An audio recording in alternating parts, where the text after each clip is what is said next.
Busquei ao Senhor e Ele me respondeu, livrou-me de todos os meus temores. Amém. Vamos orar.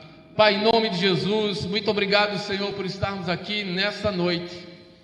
Que o Senhor possa falar aos nossos corações, que a palavra que ora sai dos meus lábios e o meditar do meu coração sejam agradáveis a Ti, rocha minha e redentor meu.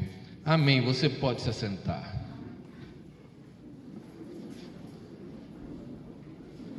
Davi diz assim, verso de número 4: Busquei ao Senhor e Ele me respondeu, livrou-me de todos os meus temores. Repete comigo: temores.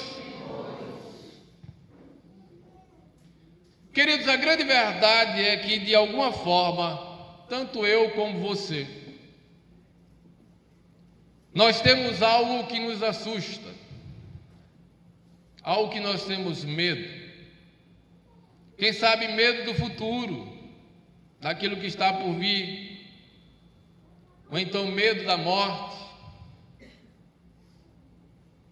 medo do fracasso, quem sabe medo da rejeição, não ser compreendido, amado, rejeitado. Embora todos esses sentimentos sejam normais, inerentes ao ser humano, nós entendemos que esses sentimentos podem nos paralisar. A grande verdade é que eu tenho visto que ao longo do tempo, quando isso passa pela minha própria vida, ou a vida de alguém, eu tenho percebido que alguns têm paralisado por conta desses sentimentos. De forma que no Salmo de número 34, Davi declara que buscou o Senhor e foi liberto dos seus temores. Porque Deus nos oferece uma solução para o medo. E quando Ele deixa escrito, em Romanos capítulo 15, verso número 4, diz assim: para nosso ensino, tudo que foi escrito, foi escrito. E quando está registrado ali no Salmo, e Davi fala que buscou ao Senhor, então Davi está nos mostrando de que forma ele venceu os seus medos. Então o Senhor nos permitiu, pelo legado de Davi, pelo seu escrito, buscar a presença do Senhor, confiar em sua força e descansar nas suas promessas. De forma que hoje eu quero pregar subordinado ao tema, e pregando subordinado eu já faço uma pergunta a você, e essa pergunta é: de que você tem medo? De que você tem medo? Queridos, quando eu estava escrevendo essa mensagem, eu confesso que eu já vivi muitos medos. Mas creio que o medo mais paralisante da minha vida foi o medo de avançar, quando tinha que avançar numa certa direção, no mesmo sentido de algo que eu já errei antes.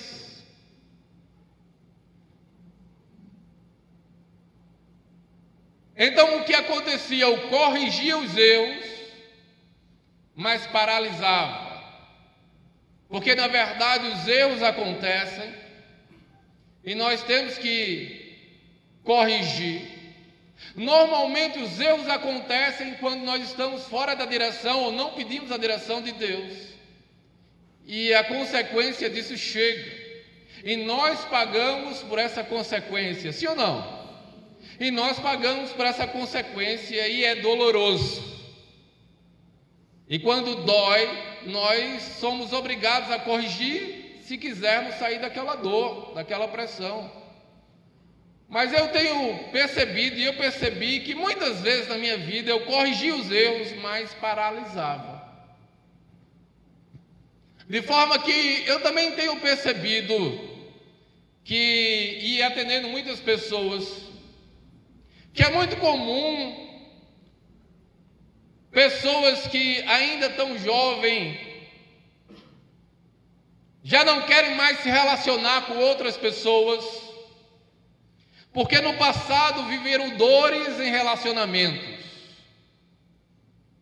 E nós olhamos e percebemos que elas já não querem mais viver, não porque não desejam, não sonham, mas o medo impede, o medo da dor. Pessoas ainda tão novas têm medo de se arriscar novamente. Eu tenho visto, por exemplo, mulheres com medo de ser mãe, por medo de fracassar na maternidade, ou com medo de gerar filhos para esse mundo tão perverso. O medo. Tenho visto pessoas com medo de crescer, medo de aprender. Medo de aprender, porque se acham inferiores às outras pessoas que aprenderão junto com ela. Medo de visionar, de ter uma visão de futuro e aplicar na sua própria vida,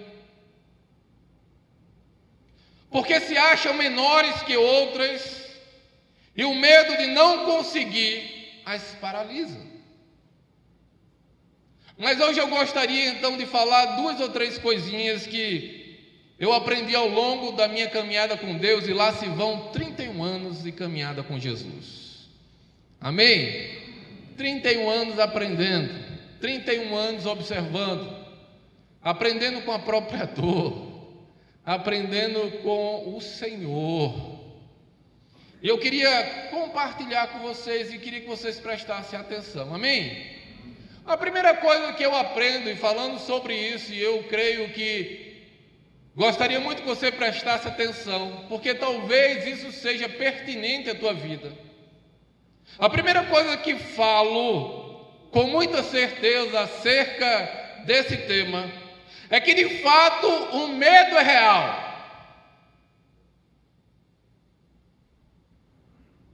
mas não é maior do que o nosso Deus. Você tem consciência disso? Porque se eu for perguntar para vocês, há um medo dentro, em alguma área. E o medo é real, mas não é maior do que Deus. Em 1 João capítulo 4, verso 18, diz assim: no amor não há medo. Antes, o perfeito amor lança fora o medo. Quando o perfeito amor entra em ação, e esse perfeito amor somente em Deus, a Bíblia diz que esse amor lança fora o medo. Queridos, o medo é resposta natural a situações de perigos ou incerteza. É natural. Mesmo homens de Deus, como Davi, enfrentaram medos profundos.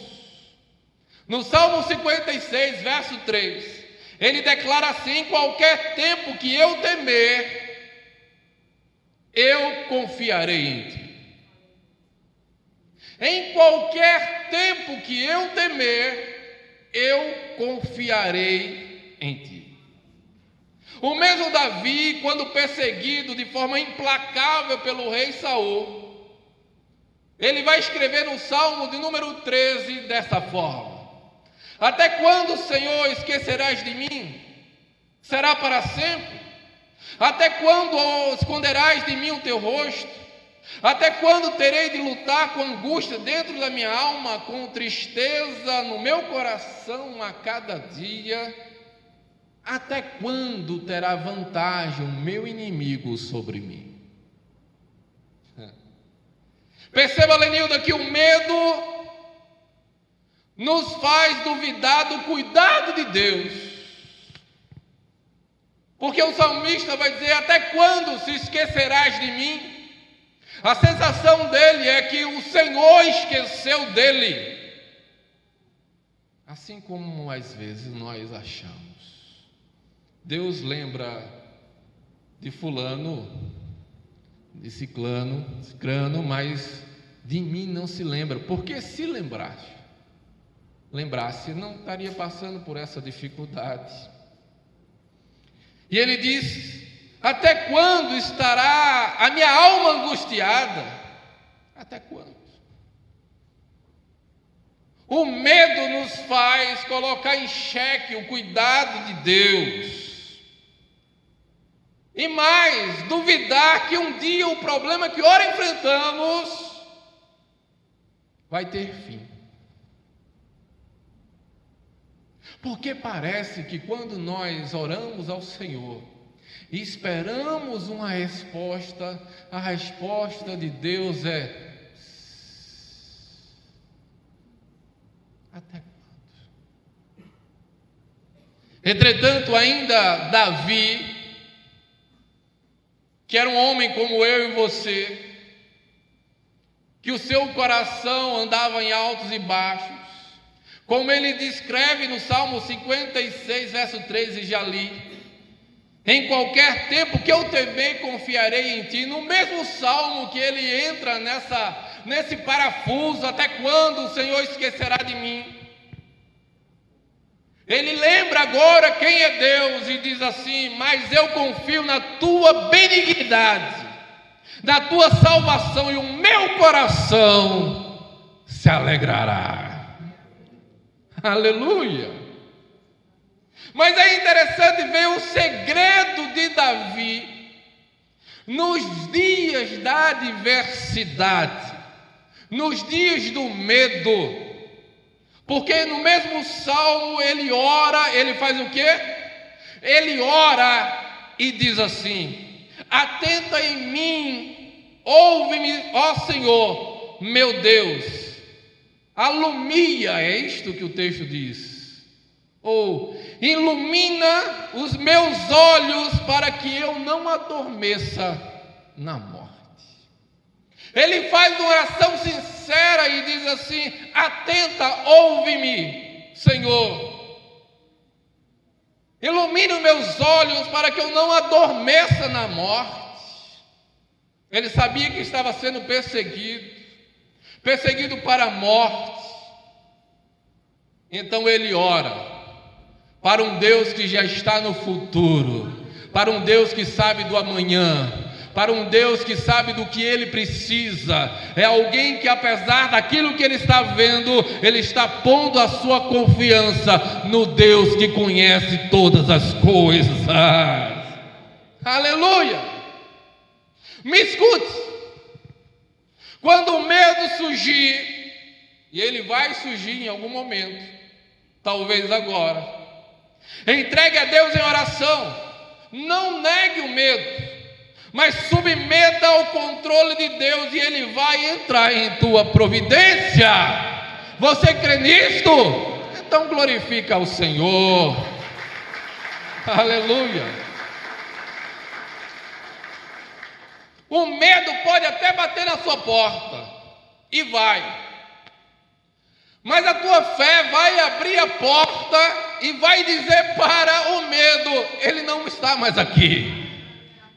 A fé já o tirou desse lugar onde o medo abre. Nós, assustados, deixamos ele entrar e permanecer. Não, quando o medo bater na tua porta, a tua fé vai dizer: já está entregue na mão do Senhor. Em segundo lugar, busque a Deus em meio ao medo. Fala comigo: eu buscarei ao Senhor em meio ao medo.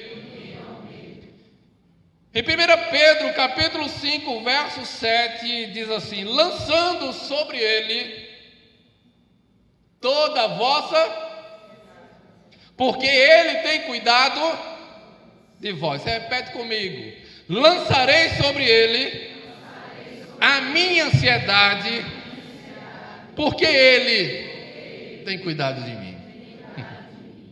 Queria só um violão aqui. Lançando sobre ele a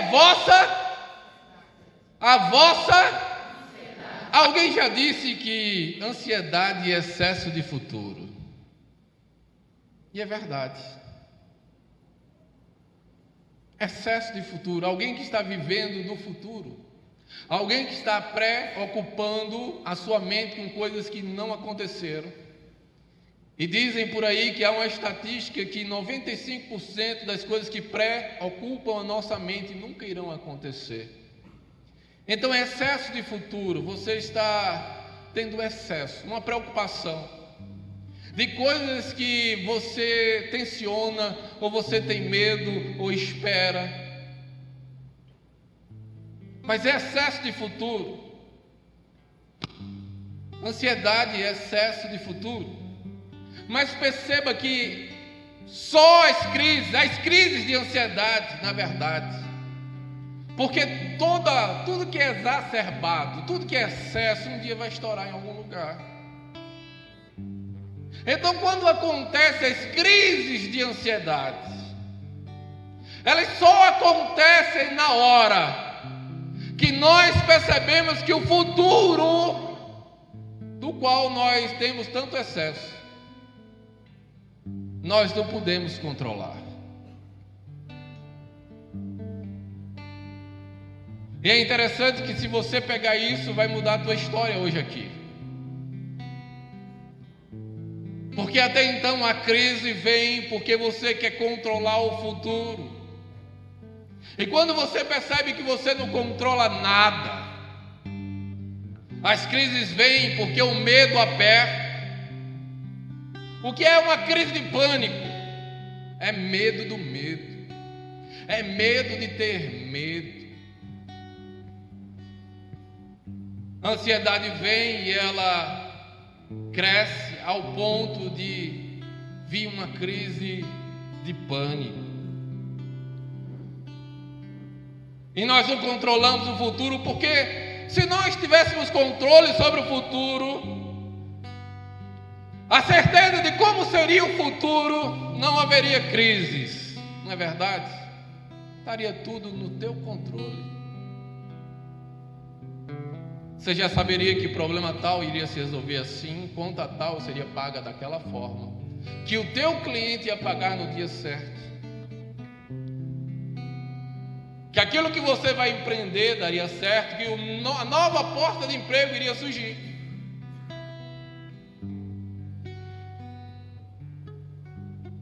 Eu tenho aprendido e observado na minha vida que toda a minha ansiedade hoje já não é mais aquela ansiedade que eu tinha no passado. Mas eu precisei ter uma crise para isso. Eu precisei entrar numa crise de ansiedade, um processo depressivo e depois uma crise de pânico há quase 3 anos atrás, para perceber que eu não estou no controle. E quem sabe você está aqui, debilitado emocionalmente, cansado, não dorme. E as coisas se agravam. No mesmo tempo, ao passo que você espera do outro que reconheça aquilo que você está fazendo, ou reconheça a tua dificuldade, ou reconheça as tuas dores, ou reconheça o teu esforço. E quando você se frustra, quando isso não acontece, você piora ainda mais. E aí eu percebi que não dava mais para continuar assim.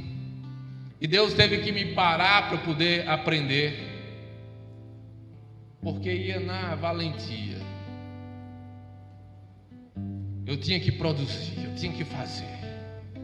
Até que um dia, assim como o teu celular, quando está com a memória cheia, ele buga, trava e depois buga. Assim é a mente de alguém que entra nas crises. Daqui a pouco você está tendo falta de ar, tontura, sensação de desmaio, ânsia de vômito, e nada mais é do que tua mente dizendo: está na hora de parar. Aí eu aprendi e busquei nesse relacionamento com Deus o que deveria ser previdência e não ansiedade. E se eu tivesse que dizer qual é a minha ansiedade hoje, a minha ansiedade é fazer a minha parte. Só fazer a minha parte. E eu faço isso de forma previdente.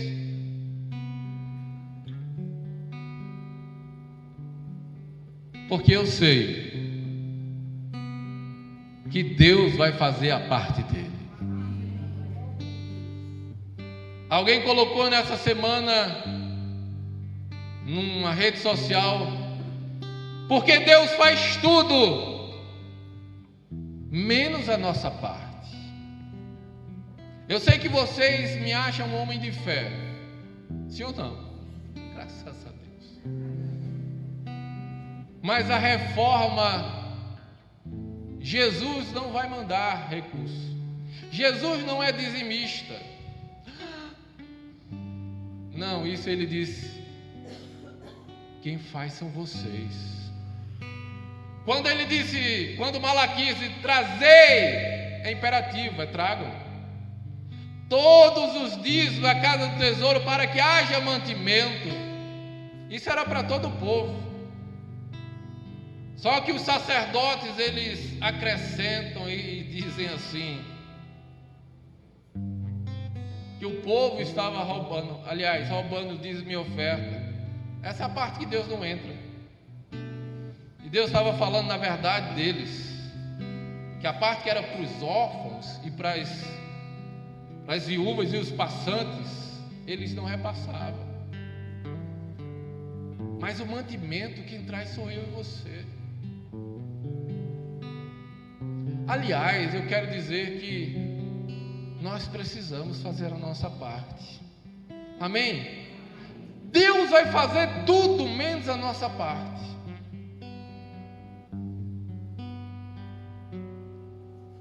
Então tem coisas que você está ansioso, mas faça a sua parte. Porque ficar em casa esperando que Deus faça tudo não vai rolar, não vai acontecer. Deus não vai ao banco resolver teu problema. Deus não vai no cartório resolver teu problema. Deus não vai conversar com fulano de tal para resolver teu problema. Deus não vai fazer nada disso, é você que tem que ir. E quanto mais você demora, mais uma barreira surge no teu coração. Entretanto, a Bíblia diz que Davi encontrou alívio para seus temores em oração, buscando ao Senhor. Experimente isto. Que gigante é esse que está surgindo no teu peito? Que gigante é esse que é invencível? Que gigante é esse que fala que você tem que ficar preso dentro de casa? Que gigante é esse que diz que você não vai para canto nenhum? Que gigante é esse que te paralisa? Que gigante é esse que não faz você concluir as coisas? Que gigante é esse? O medo não é maior do que o teu Deus. Davi sabia que só nele encontraria refúgio. Já experimentou fazer uma oração, entregar e dizer: eu tenho medo?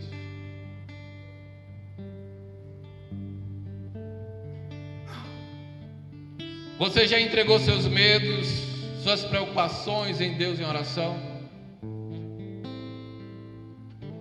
Faça isso. Faça quantas vezes for necessário até você perder o medo. Até você descobrir que de fato você entregou na mão do Senhor.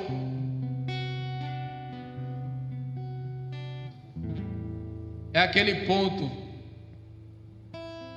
que parece que as coisas na matemática, na sua matemática, dependem de alguém, depende de uma circunstância.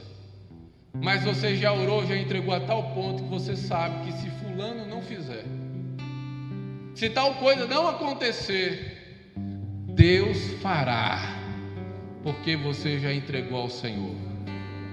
É isto. Martin Lucado disse certa vez que o poder da oração não está naquele que o faz, está no poder de quem escuta. Se fulano orar, Deus vai fazer. Deus está esperando a sua oração, a sua conversa. Tem coisas que eu não faço enquanto Deus não falar comigo. E tem coisas que Deus não faz, não começa enquanto eu não começar. Deus não vai dar uma segunda palavra se você não cumprir a primeira.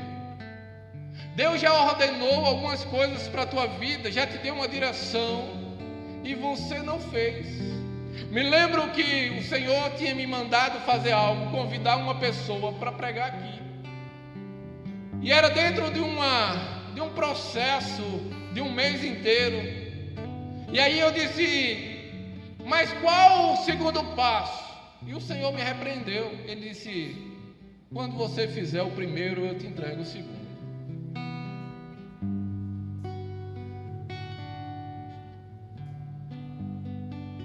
Quem sabe a partir de amanhã você não se move.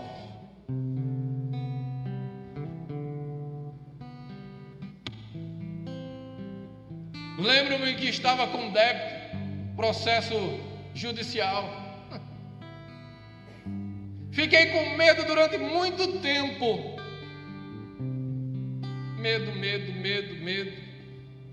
Circunstâncias da vida que nos impedem.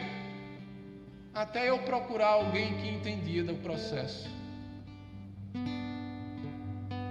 E enfrentar de frente.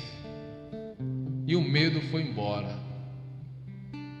Quando nós nos conscientizamos que devemos ir, que Deus não vai fazer, mas vai abrir e dar os meios para você.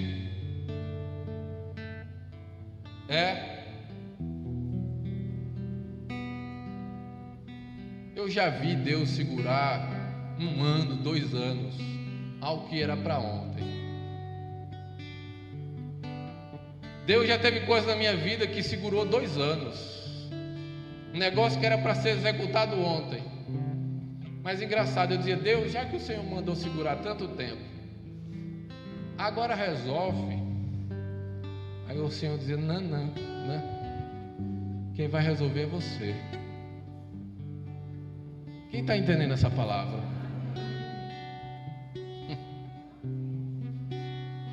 Terceiro e último lugar, e o louvor pode subir. Confie nas promessas do Senhor. Não, você não entendeu.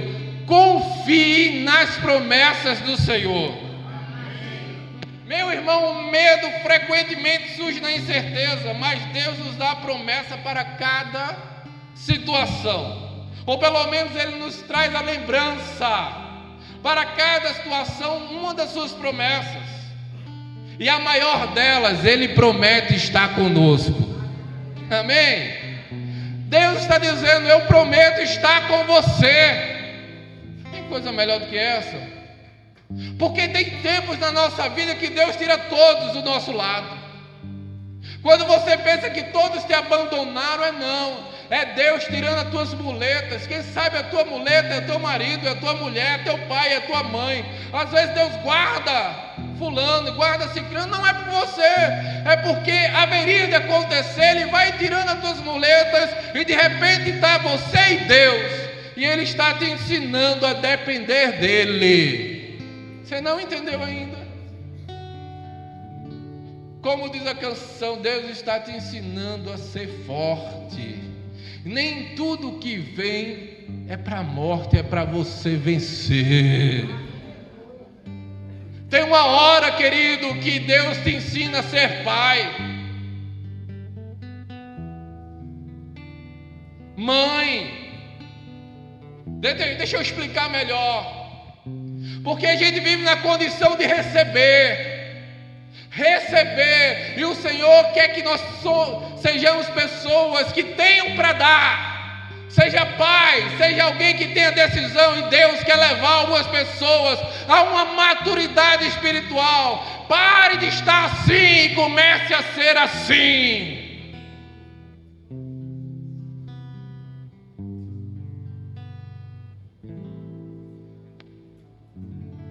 de esperar. Ah, porque fulano pode. Fulano pode. Mas eu conheço um que pode mais. Eu conheço um que pode mais. Josué capítulo 1, verso 9. Todo mundo conhece esse versículo. O Senhor diz a Josué: não te mandei eu? Esforça-te e tem de bom ânimo, não temas, não te espantes, porque o Senhor teu Deus é contigo por onde quer que andares. Amados, Deus dá a Josué, depois da morte do seu líder Moisés, um chamado específico: liderar Israel. E é interessante que o próprio texto nos dá a intenção, ou a impressão de quase, aquela que quase nós temos, todos nós temos, eu creio, quando o Senhor nos dá um chamado, quando Deus chama Josué para algo incrivelmente grande, ou quando Deus chama a mim e a você para algo, um fim específico, Ele nos chama para tarefas que, à primeira vista, podem parecer maior do que a nossa capacidade. É assim ou não é? Ele faz um chamado e você diz: vou nada, não sei fazer, não sei como, vou falar bobagem, vou fazer besteira. E eu duvido que essa não tenha sido o pensamento de Josué. Não vou conseguir, Moisés era bom em tudo, eu sou como uma criança perto dos seus olhos. No entanto, o chamado de Deus vem com a capacitação. Aleluia. Deus nos chama, e quando Ele nos chama, nos capacita. Então, se Ele está chamando você, aceita o chamado e ponto final. Ou Deus erra no chamado? Erra, Thaís? Deus é Deus, e quem é chamado por Deus nunca estará sozinho na missão. E eu pergunto para você: Deus está chamando você para uma missão? Deus está chamando você para uma missão? Deus está chamando você para uma missão? Porque Deus tem me chamado para uma missão todo o tempo. Desde muito novo, Deus me chama para uma missão que, mesmo sem entender qual seria, mesmo sem saber os próximos passos, eu sabia que tinha uma missão. E eu acho incrível que os crentes de hoje em dia não sabem para onde vir, para ir, não sabem o seu propósito, não confiam que Deus vai dar os próximos passos e simplesmente vão vivendo uma vida como se Deus não estivesse. Confie na presença do Senhor. E a Bíblia diz que Deus diz a Josué: porque eu sou contigo, Josué, não temas. Ei, Deus é com você, meu irmão, não temas, não temas. Eu encerro essa palavra, na verdade, como uma palavra para você que está ardendo no meu coração. Faz 2 meses, quando eu comecei a pregar Destravando o Futuro, o versículo que está borbulhando no meu coração é 2 Timóteo, capítulo 1, verso 7, que diz assim: porque Deus não nos deu espírito de temor, nem de covardia, mas de fortaleza, de amor e de moderação. O Senhor não deu a você um espírito de covardia, mas de ousadia nele.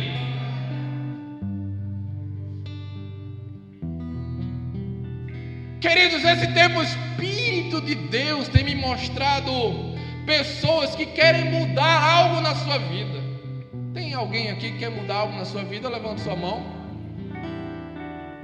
Tem pessoas que estão querendo mudar tanto, que estão tão incomodadas com o que estão vivendo hoje, que não sabe exatamente o que está, que quer mudar, mas sabe que precisa mudar.